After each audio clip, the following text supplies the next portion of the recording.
2026년 새해 맞이 저녁 기도회 첫날입니다. 많이 나와주셔서 얼마나 감사한지 모르겠습니다. 우리가 뜨겁게 새해를 준비합시다. 우리가 무릎으로 준비합시다. 찬양으로 주님 앞에 나아갑시다.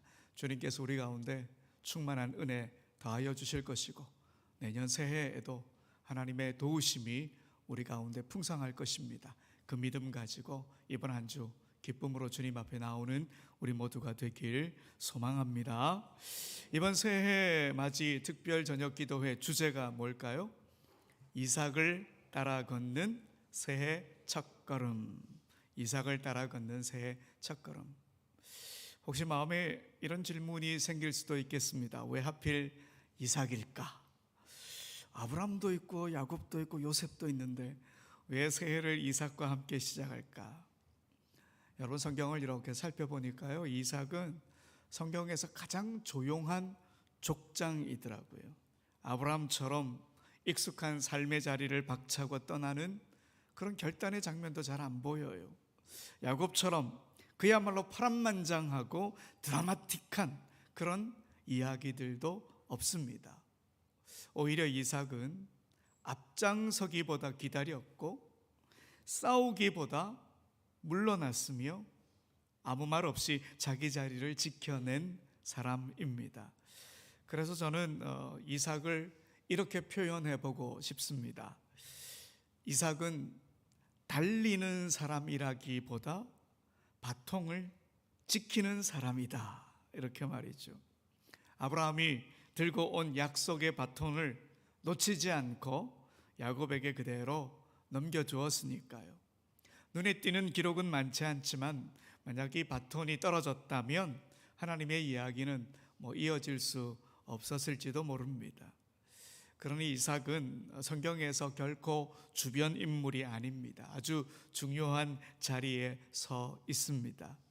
그런데 무엇보다 이삭은 하나님의 은총으로 약속의 자녀가 된 사람입니다. 인간의 가능성으로 보면 이삭은 태어날 수 없는 존재였습니다. 사라의 나이, 아브라함의 현실, 모든 조건이 불가능을 말하고 있었습니다. 그런데 하나님은 불가능한 자리에서 약속을 이루셨고 그 은혜로 이삭을 야곱의 약속의 자녀로 세우셨습니다. 여러분, 이 지점에서 우리는 이삭 이야기를 그냥 지나칠 수 없습니다. 왜냐? 이삭의 자리가 바로 오늘 우리의 자리이기 때문입니다. 사도 바울은 로마서 9장 6절 이하에서 이 사실을 아주 분명하게 설명합니다. 우리 로마서 9장 6절에서 8절까지의 말씀을 함께 읽어봅시다. 그러나 하나님의 말씀이 폐하여진 것 같지 않도다. 이스라엘에게서 난 그들이 다 이스라엘이 아니요 또한 아브라함의 씨가 다 그의 자녀가 아니라 오직 이삭으로부터 난 자라야 네 씨라 불리리라 하셨으니 곧 육신의 자녀가 하나님의 자녀가 아니요 오직 약속의 자녀가 씨로 여기심을 받느니라. 아멘. 바울이 분명히 말합니다. 하나님의 자녀는 혈통이나 조건으로 결정되지 않고 약속과 은혜로 결정된다, 그럽니다. 여러분, 이삭이 바로 그랬지요. 어쩌다 보니 태어난 자녀가 아니라 하나님이 약속하셨기 때문에 태어난 자녀였습니다. 그리고 여러분, 오늘 우리의 자리가 바로 그 자리입니다. 우리는 우리의 열심이나 우리의 공로로 하나님의 자녀가 된 게 아닙니다. 우리는 예수 그리스도의 십자가의 은혜로 약속의 자녀가 되었습니다. 그래서 오늘 이삭은 단지 옛 성경 속 인물이 아니라 오늘 우리의 이름이기도 합니다. 이삭이 하나님의 은총으로 약속의 자녀가 되었듯이 우리는 예수 그리스도의 십자가의 약속의 자녀가 되었습니다. 그래서 오늘 우리가 이삭입니다. 여러분, 이건 단지 교리적인 말이 아닙니다. 오늘 우리가 이삭이다, 이 말은 우리 인생이 아직 완성되지 않았어도 하나님 편에서 보면 우리는 이미 약속 안에 있다, 이 뜻입니다. 아직 결과가 없고 아직 열매가 보이지 않아도 하나님은 이미 우리를 약속의 자녀로 부르셨다, 이 말입니다. 이런 의미에서 우리는 새해를 이삭과 함께 시작하려 합니다. 다른 믿음의 족장들보다 조용했지만 분명한 약속 위에서 있었던 사람, 드러나지는 않았지만 끝까지 흔들림 없이 하나님의 약속을 붙잡고 자기 자리를 지켜낸 사람, 그 이삭과 새해의 문 앞에서 하나님의 은혜를 구하려 합니다. 여러분, 오늘 이삭의 삶을 여는 첫 단어 웃음입니다. 이삭이라고 하는 이름 자체가 웃음이라는 뜻이기 때문이죠. 그러나 여러분, 이 웃음은 가볍게 터진 웃음이 아니었습니다. 오랜 기다림 끝에 하나님이 주신 웃음이었습니다. 그래서 우리는 2026년 새해를 기대하며 웃음으로 맞이하는 새해, 이 제목으로 오늘 저녁 기도회 첫날을 열고자 합니다. 여러분, 이런 이야기가 있습니다.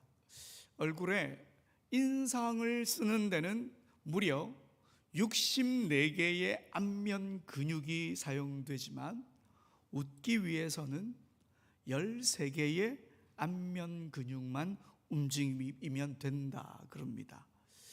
놀라셨죠? 이렇게 막 찡그리면 64개나 안면 근육이 사용된대요.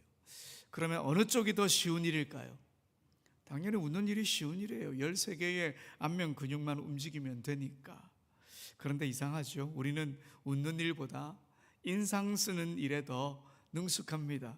웃는 것보다 더 많은 힘을 들여서 누구도 쉽게, 너무도 쉽게 얼굴을 찌푸리게 되지요.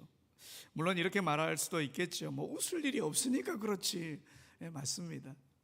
우리의 삶을 돌아보면 웃을 일보다 한숨 쉴 일이 더 많아 보입니다. 힘이 빠지는 일, 마음 무거운 일이 훨씬 더 자주 우리를 찾아옵니다. 하지만 여러분, 웃음은 그리스도인이 마땅히 가져야 하는 신앙인다운 삶의 모습 중에 하나입니다. 물론 억지로 웃으라 이 말이 아닙니다. 괜히 괜찮은 척 해라 이 말도 아닙니다. 성경이 말하는 웃음은 어떤 거냐? 내가 만들어내는 표정이 아니라 하나님이 주시는 선물이다, 이렇게 말하는 거예요. 오늘 본문은 바로 그 웃음이 한 가정에 임한 이야기입니다. 100살의 아버지, 90살의 어머니 사이에 손자도 아니고 증손자도 아니고 아들이 태어났으니까요. 그런데 여러분, 아브라함과 사라가 이 웃음에 이르기까지 얼마나 긴 시간이 필요했을까요? 무려 25년이라고 하는 시간이 걸렸습니다. 하나님께서 아브라함을 75세에 부르셨고요, 큰 민족을 이루겠다 약속하셨지요. 하지만 그 약속이 눈앞에 현실되기까지 25년의 시간이 흘렀습니다. 기다리다 지쳤고, 기다리다 체념했고, 기다리다 마음을 접은 시간도 분명히 있었습니다. 그리고 오늘 본문의 사건 바로 1년 전에 하나님이 아들을 주시겠다 말씀하셨을 때 사라가 웃었습니다. 여러분, 그 웃음은 기쁨의 웃음이 아니라 헛웃음이었습니다. 믿음의 웃음이라기보다 이제 와서 무슨 말씀입니까? 라는 체념 섞인 헛웃음이었습니다. 사실 그 웃음 너무 오래 기다렸기 때문에, 너무 오래 버텼기 때문에, 이제는 기대하는 법을 잊어버렸기 때문에 그래서 터져나온 웃음이었습니다. 여러분, 어쩌면 이 모습이 올해를 마무리하는 우리의 모습일지도 모르겠습니다. 올 한 해 우리는 많이 웃지 못했죠.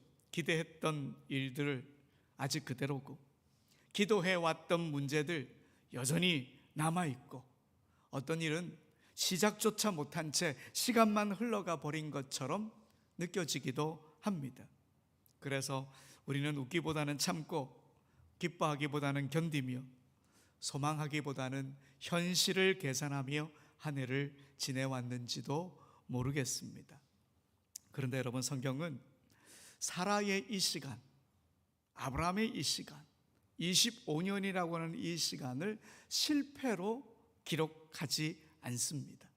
성경은 이 시간을 하나님의 약속이 무르익어 가던 시간이다, 이렇게 기록합니다. 하나님은 사라가 웃지 못하던 시간을 쓸모없는 시간으로 버려두지 않으셨습니다. 오히려 그 시간을 통과하게 하셨습니다.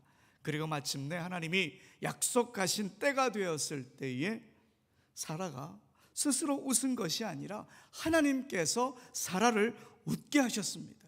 여러분, 오늘 보면 6절, 우리가 한 번 더 읽어봅시다. 오늘 보면 6절입니다. 사라가 이르되 하나님이 나로 웃게 하시니 듣는 자가 다 나와 함께 웃으리로다. 아멘. 여러분, 여기서 중요한 건 뭘까요? 사라가 웃었다는 사실이 아닙니다. 하나님이 사라를 웃게 하셨다, 이 고백입니다. 사라는 이제야 내가 웃게 되었다 이렇게 고백하지 않았습니다. 하나님이 나로 웃게 하셨다 이렇게 고백한 거예요. 여러분, 이삭으로 인한 사라의 웃음은 사람이 애써 만들어낸 그런 웃음이 아닙니다. 상황이 좋아져서 억지로 지어낸 그런 웃음도 아닙니다. 그 웃음은 하나님께서 약속을 지키셨다는 사실 앞에서 터져나온 그 고백의 웃음이었습니다. 여러분, 이것이 성경이 말하는 웃음입니다. 여러분, 오늘 본문 1절 2절을 보십시오. 이 웃음이 터져나올 수밖에 없었던 이유가 등장을 합니다. 여러분, 여기 보면 반복되는 단어가 있습니다. 창세기 21장 1절 2절에 보니까 어떤 말이 반복됩니까? 말씀하신 대로, 말씀하신 대로, 말씀하신 시기가, 여호와께서 말씀하신 대로, 말씀하신 대로, 하나님이 말씀하신 시기가, 이렇게 하나님께서 말씀하셨다, 그 사실을 오늘 본문은 3번이나 반복합니다. 그리고 마침내 말씀이 그대로 이루어졌다 이렇게 선언합니다. 여러분, 하나님은 한 번 말하고 잊어버리시는 분이 아니십니다. 말씀하신 것을 책임지시는 분이십니다. 우리는 어떻습니까? 말이 바뀌고 계획이 바뀌고 마음이 바뀌지만 하나님의 말씀은 바뀌지 않습니다. 약속을 가볍게 여기지도 않으십니다. 약속을 꼭 지키십니다. 그런데 여러분, 아브라함과 사라가 겪었던 그 25년의 시간을 한번 보십시오. 말씀을 따라갔는데 현실은 생각보다 훨씬 복잡했습니다. 가족 문제로 흔들렸고, 생계 앞에서 두려워했고, 관계의 위기 앞에서는 거짓말을 하기도 했습니다. 그런데 하나님은 그 실패마저도 붙드셔서 약속의 길을 포기하지 않게 하셨습니다. 결국 이 25년은 아브라함과 사라의 믿음을 단련시키는 시간이었습니다. 그리고 이들의 힘을 빼는 시간이기도 했습니다. 어쩌면 하나님은 아브라함이 아직 건강하고 능력 있고 전쟁도 잘하고 자기 힘을 믿고 있을 때는 약속을 이루지 않으셨는지, 일부러 이루지 않으셨는지도 모르겠습니다. 그렇지 않습니까? 만약 아브라함의 힘이 여전했다면, 그때 아들이 태어났다면 아브라함이 뭐라고 그랬을까요? 내 힘으로 낳았다 이렇게 말할지도 모르니, 그래서 하나님은 아브라함의 힘이 다 빠질 때까지, 아무도 자랑할 수 없을 그때까지 기다리신 건 아닐까, 그런 생각이 들기도 합니다. 여러분, 하나님은 어떤 일에도 서두르지 않으십니다. 하나님은 즉흥적으로 기분 내키는 대로 그렇게 일하시는 분이 아니십니다. 충분히 보시고, 충분히 기다리시고, 충분히 시간을 두고 일하시는 분이십니다. 그래서 하나님께서 하나님의 사람을 부르실 때도 그 모습이 그대로 드러납니다. 당장 써먹기 위해서 유능한 사람 우리 하나님 부르지 않으셨습니다. 하나님은 하나님의 사람을 부르신 후에 그를 곧바로 앞에 세우기보다 역사의 흐름 속에 보내십니다. 기다림과 연단의 시간 속으로 그를 들여보내십니다. 그 시간 동안 하나님은 그 사람 안에 있던 헛된 자부심을 깨뜨리시고, 거칠고 조급한 마음을 부드럽고 여유 있는 마음으로 바꾸어 가십니다. 때로는 시련의 용광로 속으로, 때로는 고독과 외로움의 골방 속으로 그를 들여보내십니다. 여러분, 모세를 보십시오. 이스라엘을 구원할 지도자로 태어났지만 그가 하나님의 일꾼으로 쓰임 받은 것은 미디안 광야 40년을 보낸 뒤였습니다. 사람을 때려 죽일 만큼 급하고 혈기 있던 성격은 광야를 지나면서 온유함으로 빚어졌습니다. 성경은 그를 뭐라고 말합니까? 세상의 모든 사람보다 더 온유한 사람이다, 그렇게 말하지 않습니까? 다윗도 마찬가지입니다. 왕으로 기름 부음을 받았지만 왕위에 오르기까지 10년 넘는 시간 동안 도망자의 삶을 살아야 했습니다. 그 시간 그는 무엇을 했을까요? 약한 자들의 아픔을 배웠고 환경보다 하나님을 신뢰하는 법을 배우게 되었습니다. 사도 바울도 마찬가지입니다. 하나님의 부르심을 받은 후 곧바로 쓰임 받지 않았습니다. 아라비아와 고향에서 숨죽이는 시간이 필요했고 그 시간을 통해 하나님은 그를 복음의 사람으로 차근차근 다듬어 가셨습니다. 여러분, 우리 하나님 결코 서두르지 않으십니다. 서두르는 것은 우리의 버릇일 뿐 하나님은 언제나 정확한 때를 아시는 분이십니다. 그러기에 하나님을 아는 사람은 약속을 향해 나아가는 지금 이 시간을 낭비된 시간이다, 그렇게 여기지 않습니다. 오히려 이 시간을 하나님의 뜻에 자신을 맞추는 시간, 하나님의 손길 아래 자신이 빚어지고 있는 시간, 그런 믿음으로 그 시간을 견뎌내는 것이지요. 아브라함의 25년 역시 그랬지요. 하나님의 사람으로 빚어지는 거룩한 담금질의 시간이었습니다. 그리고 시간이 흐르자, 기다림의 시간이 가득 차 마침내 때가 되자 하나님은 이 가정에 이삭이라고 하는 웃음을 선물로 주셨습니다. 여러분, 성경의 웃음은 기분의 문제가 아닙니다. 상황이 좋아졌느냐의 문제도 아닙니다. 그 웃음은 하나님의 신실하심을 신뢰하는 믿음의 고백입니다. 그래서 오늘 우리는 올해는 웃지 못했으니 내년에는 좀 웃어보자, 이렇게 마음먹으러 이 자리에 온 게 아닙니다. 오늘 우리는 이렇게 고백하러 왔습니다. 하나님, 제 웃음을 제가 만들지 않겠습니다. 하나님께 맡기겠습니다. 이런 고백을 하러 오늘 우리가 이 자리에 온 겁니다.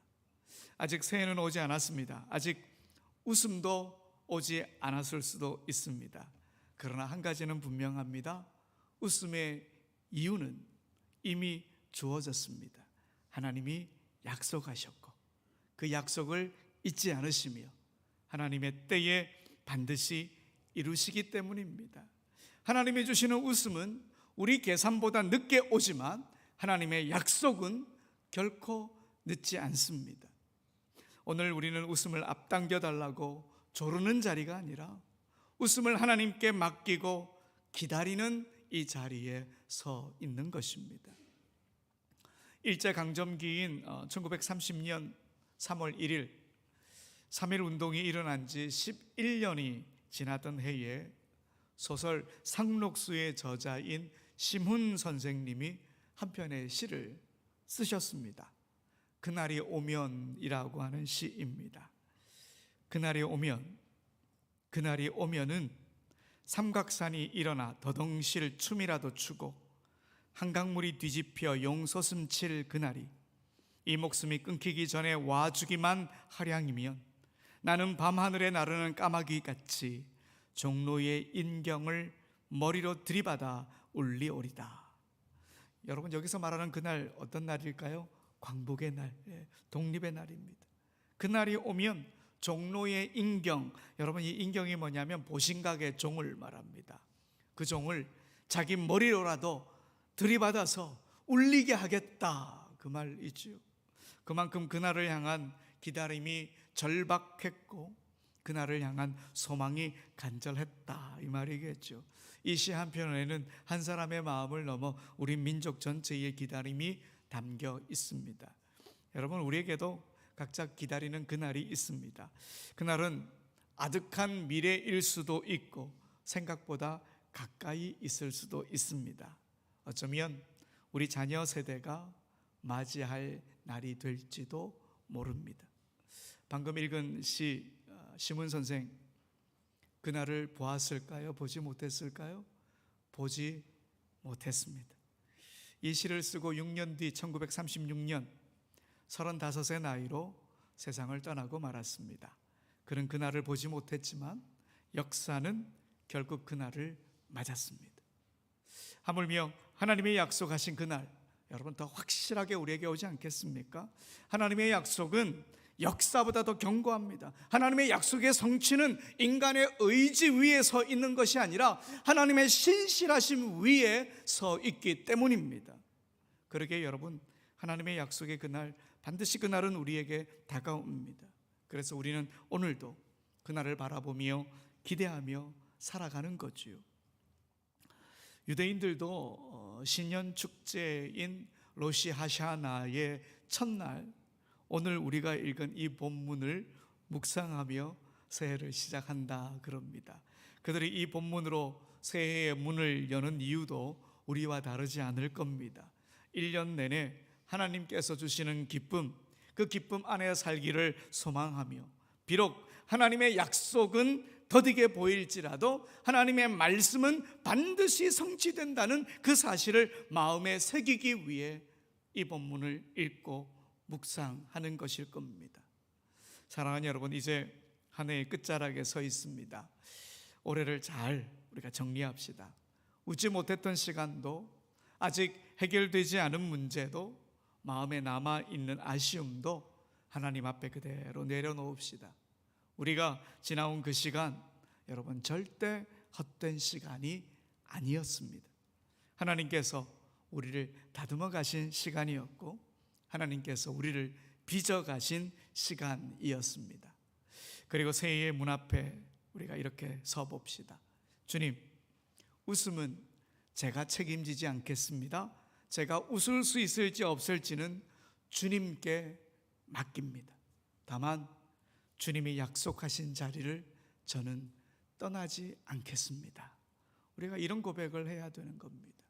이 믿음으로 올 한 해를 마무리하고 또 웃음을 준비하며 하나님과 함께 새해의 문 앞에 서는 우리 모두가 됩시다. 아직 오지 않았지만 이미 준비된 웃음을 바라보며 이 새해맞이 저녁 기도회에서 주님의 은총을 누리는 우리 모두가 되길 간절히 소원합니다. 우리 함께 찬양합시다. 하나님의 사랑을